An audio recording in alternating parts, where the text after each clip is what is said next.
Se você nunca ouviu falar da empresa JBS, não se preocupe. Iremos contar brevemente sua história e chamar a atenção de alguns detalhes contábeis responsáveis pelo seu destaque no mercado mundial. Afinal, com seu jeitinho mineiro, ela se transformou na maior multinacional brasileira de alimentos, tornando-se líder em exportação no setor de carne bovina e primeira no mundo em capacidade de abate. A JBS é uma empresa com mais de 6 décadas de história. Sua origem remonta a 1953, na cidade de Anápolis, em Goiás, tendo José Batista Sobrinho como fundador, e hoje em dia sendo dirigida apenas por seus dois filhos, Joesley Batista e Wesley Mendonça Batista.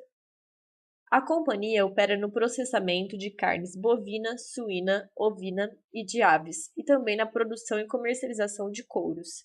Além disso, atua no setor lácteo e derivados, produtos de higiene e limpeza, produtos para animais domésticos, embalagens metálicas, colágeno, biodiesel, transportes e vegetais e na gestão de resíduos e reciclagem.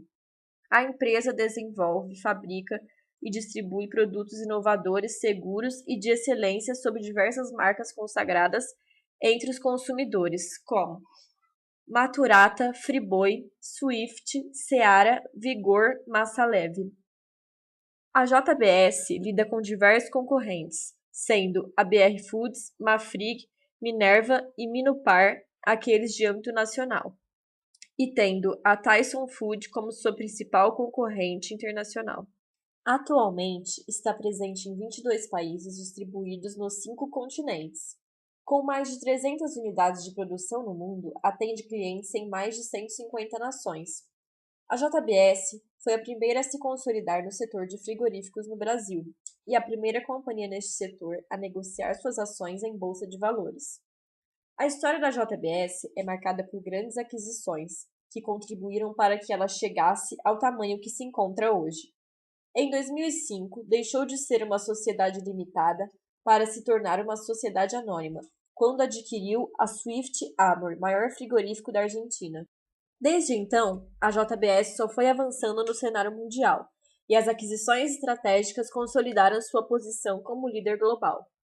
Entre 2013 e 2014, a JBS continuou realizando importantes investimentos que, consequentemente, agregaram valor ao seu portfólio de produtos e à sua estrutura operacional. Como as operações da JBS não se restringem somente ao território nacional, boa parte de suas receitas e despesas está atrelada a outras moedas. Por isso, para minimizar o risco da perda da companhia e de suas controladas, com exposição essencialmente a oscilações das taxas de câmbio e às variações dos preços de commodities, a empresa contrata os 4 tipos de instrumentos financeiros derivativos, firmando operações a termo, futuro, swap e opções. O risco se dá principalmente nos mercados norte-americano, australiano e brasileiro. Os riscos da companhia não se limitam somente aos riscos de mercado, pois o comércio de animais vivos está sujeito a surtos de doenças, ao custo de alimentação desses animais e às condições meteorológicas. Outro risco no qual a empresa incorre é a mudança das preferências alimentícias do consumidor. As tendências do setor alimentício mudam frequentemente e o fato da companhia não conseguir prever, identificar ou reagir a essas mudanças poderia acarretar a redução da demanda e dos preços dos produtos. Por fim, a JBS também está submetida a fatores que não dependem de seu controle, como a imposição do aumento de tarifas, greves ou outros eventos que possam afetar os portos e meios de transporte, como a sabotagem de produtos da companhia. Temos aqui a composição acionária em 2013. A empresa não possui ações preferenciais, somente ordinárias. Se compararmos com 2014, podemos observar que aumentou a quantidade de ações em circulação e a porcentagem de acionistas minoritários, pela recolocação de ações de tesouraria no mercado e pela venda de ações feita por acionistas controladores.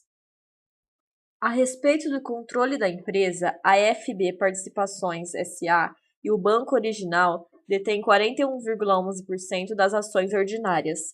A JBS tem como acionistas controladores o fundador da empresa, João Batista Sobrinho, e seus filhos, Joesley Batista e José Batista Júnior, juntamente com todos os outros que atuam pelo grupo JF Investimentos.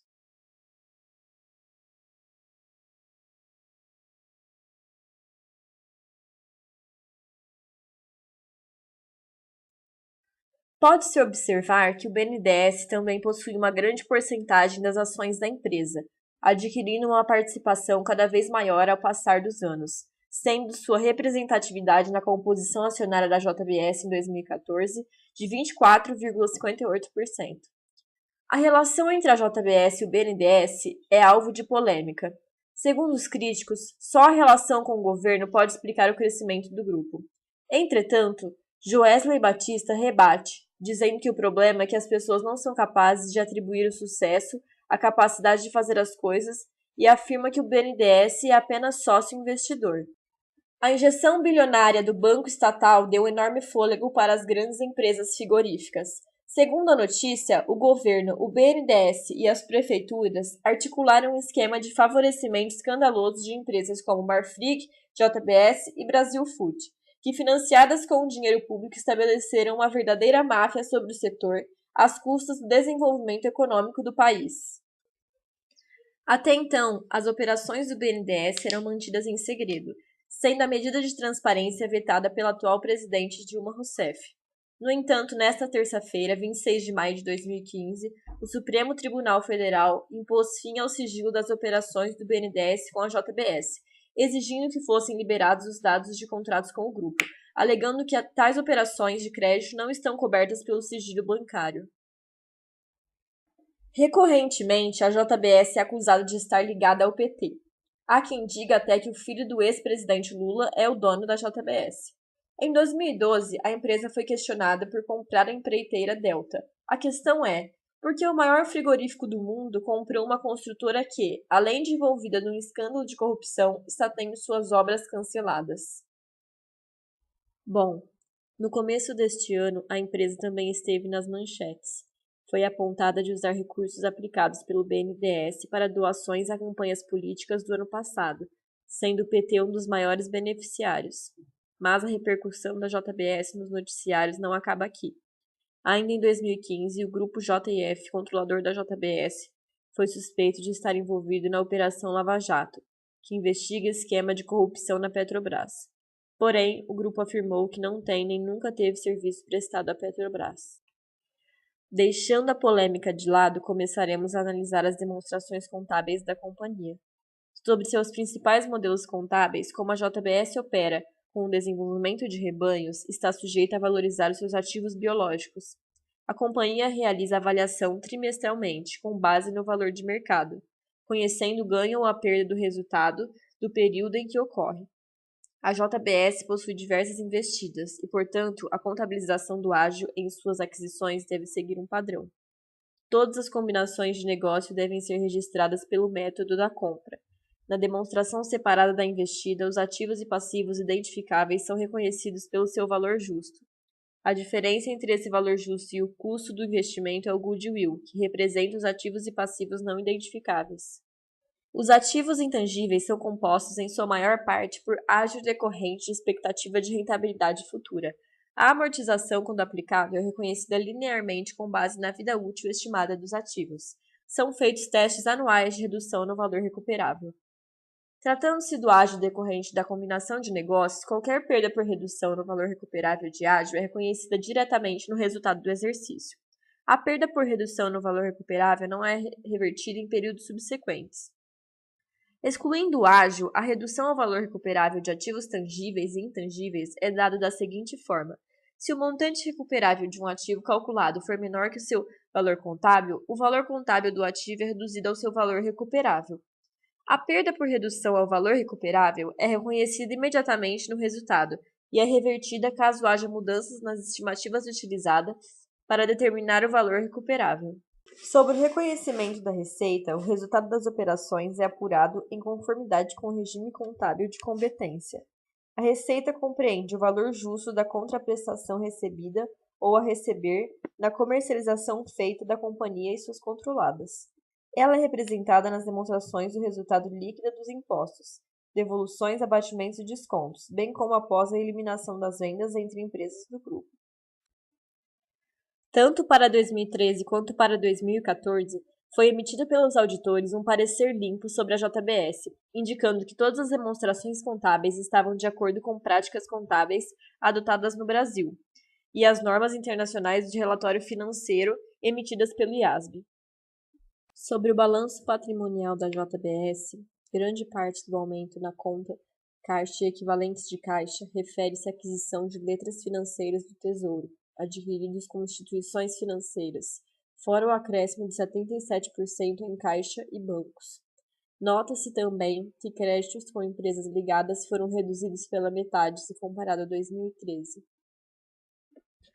O passivo da empresa dobrou nos últimos 2 anos. A JBS praticamente duplicou a sua quantidade de empréstimos e financiamentos ao compararmos com 2 anos atrás, podendo representar até uma certa mudança na estrutura de capital. Em 2014, representaram praticamente 50% do financiamento total. A empresa aumentou exponencialmente o saldo a pagar de imposto de renda e contribuição social sobre o lucro, representando um aumento em mais de 2.000% com relação a 2013 e de mais de 5.000% com comparação a 2012. Dobrou a dívida com fornecedores e aumentou em mais de 200% o débito com terceiros para investimentos. Seu capital social manteve-se inalterado nos últimos 3 anos e aumentou em quase 60% a reserva de lucros se comparado com o ano anterior. No ano de 2014, a JBS faturou aproximadamente 120,5 bilhões de reais, sendo que a maior parte dessa receita provém da comercialização de bovinos. Temos aqui uma simplificação das DREs dos últimos 3 anos. Feita uma análise vertical da demonstração do resultado da companhia, vemos que do total da receita líquida, 84,5% se refere somente ao custo dos produtos vendidos, sendo que 15,5% os restantes do lucro bruto. Da sua totalidade, a maior parte são despesas operacionais, deduzindo o IR e contribuição social. Resta à empresa um lucro líquido de apenas 2%.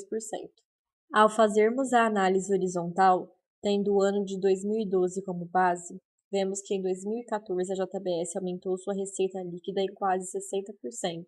Seu lucro líquido aumentou em mais de 200%. É importante chamar a atenção também para o exorbitante aumento no resultado de equivalência patrimonial, que em 2012 havia sido de 836 mil, e em 2014 mais de 26 milhões, representando um aumento maior que 3.000%. Os resultados abrangentes são subgrupos do patrimônio líquido, destacando-se para a companhia o ajuste acumulado de conversão incontroladas e a variação cambial sobre investimentos no exterior. Tais valores são registrados porque há entidades fora do Brasil que se caracterizam como investimentos da JBS. Portanto, as variações cambiais em moedas estrangeiras deverão ser registradas em conta específica do PL. A DMPL nos mostra toda a movimentação ocorrida no patrimônio líquido num dado período, além da formação de todas as reservas. Nossa análise nos permite concluir que o patrimônio líquido da JBS se tornou maior em quase 11%. Notamos também que a companhia mais que dobrou seus dividendos propostos. Referente às reservas, a partir dos lucros acumulados, foram incrementadas tanto em 2013 quanto em 2014 as reservas de reavaliação e as reservas de lucro, esta como consequência em sua maior parte do aumento da reserva estatutária para expansão e também da destinação à reserva legal.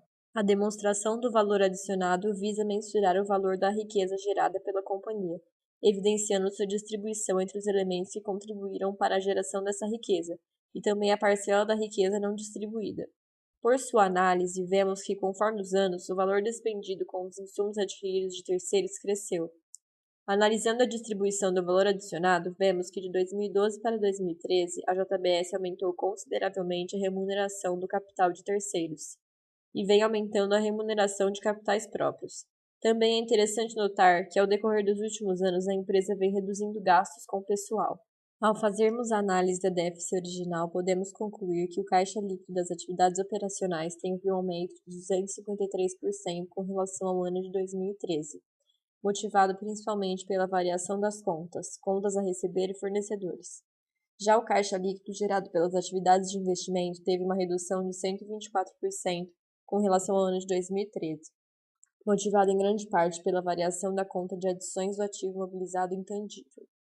Houve uma redução de 208% do caixa líquido gerado pelas atividades de financiamentos com relação ao ano anterior, ocasionada principalmente pelas variações das contas de empréstimos e financiamentos captados e pagamentos de empréstimos e financiamentos. O EBITDA corresponde ao lucro antes dos juros, impostos, depreciação e amortização, permitindo avaliar o lucro referente apenas ao negócio. portanto, representa quanto que a empresa gera de recursos apenas em suas atividades operacionais, sem considerar os efeitos financeiros dos impostos. É de grande importância na análise das demonstrações contábeis de uma empresa, uma vez que a análise apenas do resultado final, lucro ou prejuízo, muitas vezes é insuficiente para avaliar seu real desempenho no período, já que muitas vezes é influenciado por fatores difíceis de serem mensurados. Entretanto, pode dar uma falsa perspectiva sobre a efetiva liquidez da empresa, pois mostra o potencial de geração bruta de caixa, não o próprio caixa realizado. A companhia não apresentou seu EBITDA, divulgando apenas o EBITDA ajustado e os EBITDAs controladas. Isso às vezes pode levar os credores e potenciais investidores a terem uma visão distorcida do desempenho da empresa, pois em geral o EBITDA ajustado apresenta-se num valor maior que o EBITDA. Ao analisarmos os EBITDAs das controladas separadamente, somente a JBS Mercosul apresentou redução em seu EBITDA de 2013 para 2014. O aumento em geral do desempenho por unidade de negócio foi alcançado devido a alguns fatores, dentre eles redução dos custos de produção, racionalização do mix de produtos e canais de venda, bem como a realização de investimentos em inovação e em ganhos de eficiência. Os fluxos de caixa livres correspondem à movimentação do caixa com as atividades operacionais, mais o fluxo decorrente dos investimentos de capital realizados. Em geral, o fluxo das atividades operacionais tende a ser positivo, como acontece no caso da JBS. Percebe-se uma variação de aproximadamente 180% no fluxo de caixa livre da firma, indicando primeiramente que o caixa gerado nas operações é suficiente para financiar os investimentos de capital, e representando grande disponibilidade de recursos que poderá ser usada para remunerar o capital de terceiros e o capital próprio, e para investir tanto em seu capital de giro líquido quanto em seu investimento de longo prazo. Acreditamos que esse aumento significativo seja motivado pela vontade da empresa em expandir seu investimento no futuro. É importante considerar que o fluxo de caixa livre a longo prazo deve ser sempre positivo, uma vez que o contrário implicaria em dizer que a empresa não gera recursos suficientes para arcar com o compromisso assumido com seus financiadores. O fluxo de caixa das dívidas representa os pagamentos aos credores. Chamamos atenção para o enorme aumento referente à quitação de dívidas de 2013 para 2014, sendo uma variação de mais de 400%. O fluxo de caixa livre ao acionista quase dobrou no período, e a variação líquida de caixa aumentou em 50%, significando um aumento das disponibilidades da empresa. De acordo com a SAF Neto, o EBITDA pode ser considerado como uma proxy do fluxo de caixa operacional, a partir das informações da demonstração de resultado do exercício. Como já vimos uma vez que o EBITDA representa a geração operacional de caixa da companhia, percebemos que em 2014, tanto o EBITDA da empresa quanto o caixa operacional gerado aumentaram, representando o grande potencial do desempenho das operações da JBS. Ao analisarmos os índices de liquidez da empresa, que evidenciam a situação financeira frente aos diversos compromissos financeiros assumidos, começamos pela liquidez imediata, dada pela razão entre disponíveis e passivo circulante. Podemos concluir que a companhia tem capacidade imediata de pagamento de mais da metade de suas dívidas de curto prazo, tanto para 2013 quanto para 2014, o que geralmente não acontece entre as empresas devido ao baixo interesse em manter recursos monetários em caixa. Já a liquidez seca nos mostra a porcentagem de dívidas de curto prazo em condições de serem saldadas mediante a utilização de itens monetários de maior liquidez do ativo circulante. Geralmente, a fórmula é dada pelo ativo circulante deduzindo-se os estoques e as despesas antecipadas sobre o passivo circulante. Entretanto, o índice de liquidez da companhia é representado pelo nível de disponibilidades mais investimentos financeiros dividido pela dívida de curto prazo. O indicador de liquidez corrente nos diz quanto existe no ativo circulante da empresa para cada R$1 de dívida de curto prazo. Dado pela razão entre ativo circulante e passivo circulante, vemos que a JBS possui capital circulante positivo. Assim, conseguiria sanar suas dívidas de curto prazo com bastante tranquilidade nos 2 anos. Por último, o indicador de liquidez geral é utilizado como medida de segurança financeira da empresa a longo prazo, revelando sua capacidade de saldar todos os seus compromissos. Calcula-se pela soma do ativo circulante com aquilo que é realizável a longo prazo, dividido pelo passivo circulante mais exigível a longo prazo. A JBS apresenta, tanto para 2013 quanto para 2014, índices menores que 1. Portanto, no presente momento, a empresa não possui recursos suficientes para quitar todos os seus compromissos a longo prazo. Temos dois principais indicadores de liquidez, corrente e seca, apresentam valores superiores a 1 para o ano de 2014, fica evidente que a empresa muito provavelmente não terá problemas com o pagamento de dívidas. Assim sendo, a empresa possui um bom grau de liquidez. Além disso, é notória uma substancial melhora no ano de 2014, com relação a 2013, que aconteceu em praticamente todos os indicadores, o que deve ser considerado como um sinal positivo para os credores. Muito embora os indicadores de liquidez da JBS tenham tido um resultado satisfatório para os dois principais índices, nota-se que seus concorrentes apresentaram um desempenho ainda melhor, o que pode indicar que se o setor vier a passar por uma grave crise no futuro, a JBS pode ser a primeira empresa a encontrar dificuldades. No entanto, a possibilidade da ocorrência de tal crise é bastante remota, podendo até ser considerada desprezível. Segundo os dados de 2013, a alocação em termo agregado dos ativos da JBS, bem como seus passivos, é bastante parecida com a alocação das outras empresas do mesmo setor. Nota-se que a JBS apresenta uma parte bastante significativa no ramo de alimentos e bebidas, cerca de 30% dos investimentos aproximadamente. Tratando-se dos retornos da JBS, começando pelos investimentos financeiros, a empresa possui aplicações financeiras com a finalidade de satisfazer os compromissos de caixa de curto prazo para a gestão diária de recursos financeiros da companhia e suas controladas, não para investimento ou outros propósitos. A empresa possui letras financeiras do Tesouro e certificados de depósito bancários pós-fixados. Para calcularmos os retornos da empresa, utilizamos os saldos médios dos componentes do investimento financeiro. Desse modo, temos que em 2014 o ROI financeiro foi de 12,86%. Como a empresa apresentou prejuízo com seus investimentos financeiros, tanto no ano de 2013 quanto em 2014 não houve imposto de renda incidente. Sobre investimentos operacionais, as receitas e despesas financeiras relacionadas a ativos e passivos operacionais podem ser evidenciadas a seguir.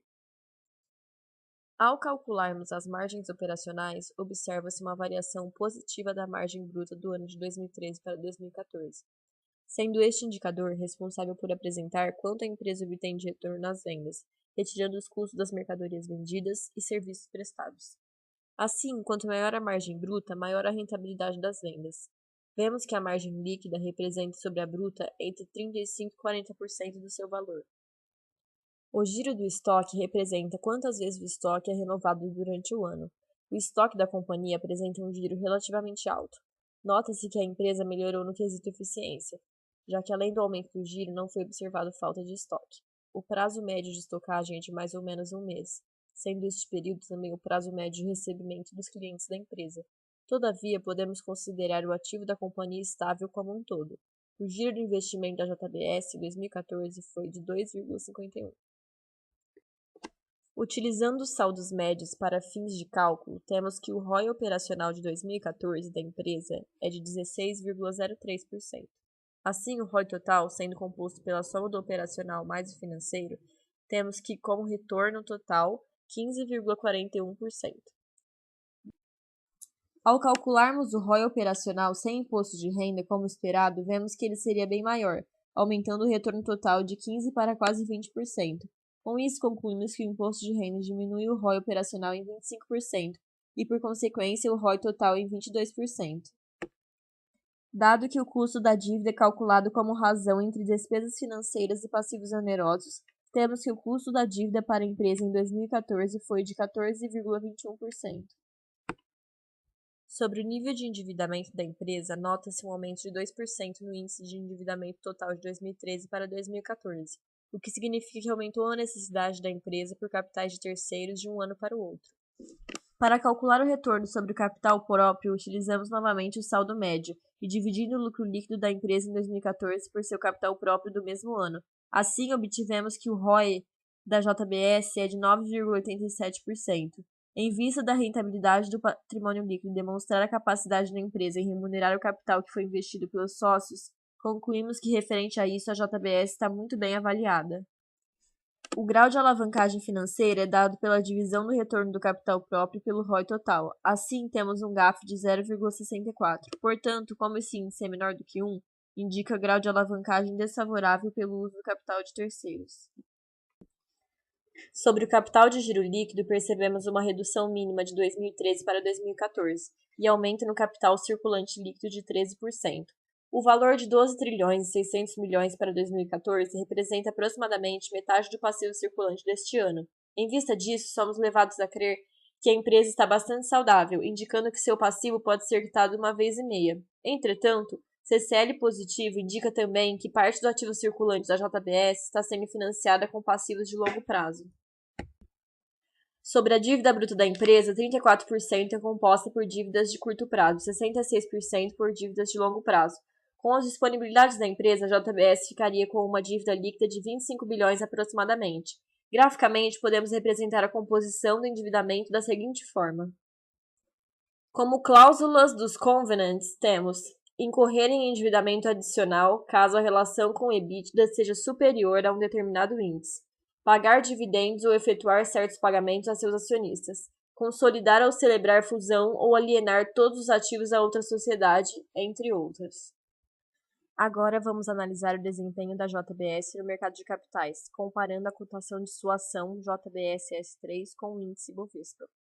Em 2013, é possível observar uma queda no índice Bovespa de maio a julho. Essa queda foi acompanhada pela queda no preço da JBS-S3, que chegou a ter seu preço mínimo de 2013, no valor de 5,8.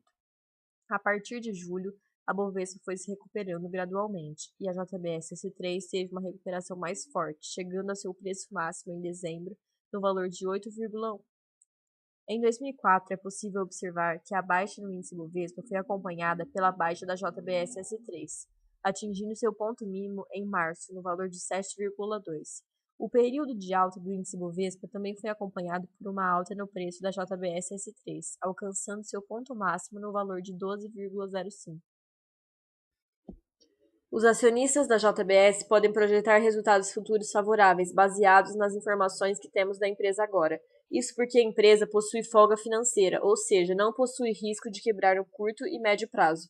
Além disso, a crise econômica atual não deve afetar a empresa, já que ela comercializa um bem de natureza essencial, conhecido na economia como bem necessário. Embora a demanda deva sofrer certa queda, isso não deve preocupar demasiadamente os acionistas. Além disso, os investimentos que estão sendo realizados de maneira constante desde 2005 devem alavancar os resultados futuros de forma bastante satisfatória, visto que a empresa está em uma fase de crescimento bastante constante e saudável, e visto que os investimentos passados já estão se refletindo em resultados do presente.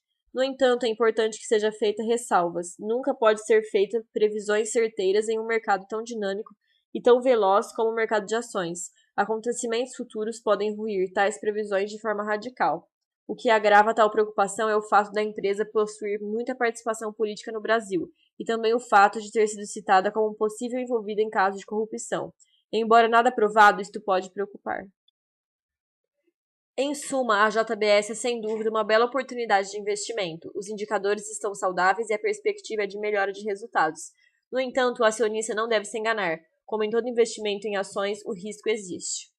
Os credores da JBS correm muito menos riscos que o acionista da mesma. O primeiro fato que nos leva a essa conclusão são os indicadores de liquidez da empresa, de importância ímpar para credores. Estão bastante saudáveis, o que evidencia que a empresa é claramente capaz de quitar seus débitos com credores de forma basta e tranquila. Outro fato que nos leva a acreditar em baixíssimos riscos para credores tem natureza estrutural, da forma de regulamentação econômica brasileira em caso de falências. Sabendo que, em eventual caso de falência da empresa, os credores serão os primeiros a recuperar parte ou o todo de seus investimentos, o risco é ainda mais minimizado. Acrescentando a isto o fato de a análise feita da empresa demonstrar que o risco da JBS quebrar ser bastante baixo, obtemos a conclusão de baixos riscos ao acionista. No entanto, ainda deve ser feita uma certa ressalva, já que boa parte dos empréstimos são de longo prazo. Não se deve concluir risco zero, isso porque é difícil prever o estado da empresa daqui a muitos anos. Muito embora atualmente as condições sejam bastante favoráveis, isto pode ser mudado daqui a 10 anos, por exemplo, de forma não tão improvável. O grupo vê a JBS como uma empresa bastante saudável, que pelo menos no curto prazo não deve passar por problemas de natureza financeira. Muito embora o longo prazo seja de previsibilidade bastante complexa, praticamente impossível, já que este é determinado por fatores que fogem do entendimento de praticamente todos. Se levarmos em conta que a empresa passa por um momento muito favorável e tem apresentado ganhos de eficiência, é de se acreditar que a empresa apresente resultados muito desejáveis nos próximos anos, até porque notou-se uma vantagem competitiva no custo da dívida, da empresa em relação às concorrentes. Portanto, o grupo prevê um cenário tranquilo financeiramente para a JBS em um período relativamente grande de tempo.